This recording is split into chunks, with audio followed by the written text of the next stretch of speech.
बिस्मिल्लाहिर्रहमानिर्रहीम। अस्सलाम वालेकुम। 6 क्लास। उम्मीद है कि आप सब खैर वाफ़ियत से होंगे। आमीन। आज का हमारा टॉपिक है मछलियों का शिकार। तो बच्चों, सबसे पहले मैं आपको ये बताऊं कि इस स्टोरी में 2 दोस्त होते हैं और वो मछलियां पकड़ने का प्रोग्राम बनाते हैं और हर इतवार को मछलियां पकड़ने के लिए जाते हैं, लेकिन कोई मछली पकड़ नहीं पाते। दूसरी दफ़ा भी इसी तरह होता है कि वो कोई भी मछली नहीं पकड़ पाते। तो क्या करते हैं कि वो रास्ते में से मछलियाँ जो हैं वो ख़रीद कर घर ले आते हैं, क्योंकि वो शेखी बिखारते थे। इसी तरह वो करते रहते थे कि रास्ते से मछलियाँ ख़रीद कर घर ले आते थे। तो एक दिन ऐसा हुआ कि उनके पास जेब खर्च जो था वो ख़त्म हो गया और वो फिर भी मछलियाँ उधार ख़रीद कर घर ले आते थे।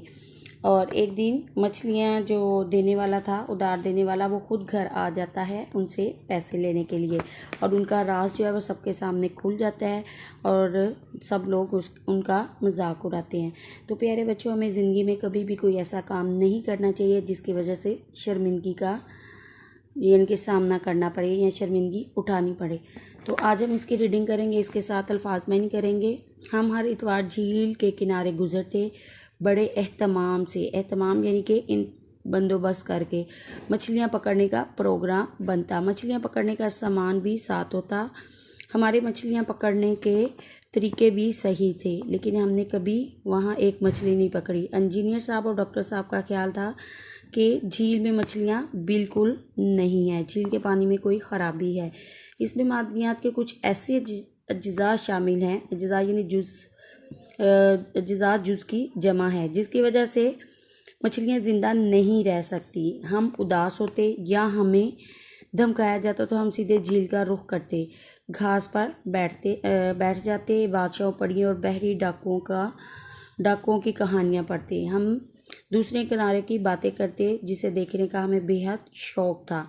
हमने कई मर्तबा इरादा किया कि झील को अबूर करके यानी कि पार करके दूसरी तरफ जा पहुँचे, लेकिन कश्ती ना मिल सकती, ना हमें तैरना आता था। अगर वो झील वहाँ ना होती, ना जाने हम दिन क्यों कर गुजारते, क्योंकि घर में हर कोई हम दोनों का दुश्मन था और डांट पिलाने पर लगा हुआ था, यानी कि हर कोई डांट पड़वाने पर लगा रहता था। तो इसके साथ आपने क्या करना है, अल्फाज के मायने: खुशनुमा, दिलचस्प, एहतमाम, बंदोबस्त या इंतज़ाम, पुरसहर, जादू भरा, तवाज़ा, मेहमान नवाजी, शुबहात, शुबा की जमा, वसूक, यकीन, खुशू खुजू, आजिज़ी करना, क्यास आराई, सोचना या ख्याल करना। ठीक है, 6 क्लास आपने ये मायने याद भी करने हैं और राइट भी करने हैं। ओके, अल्लाह हाफिज़।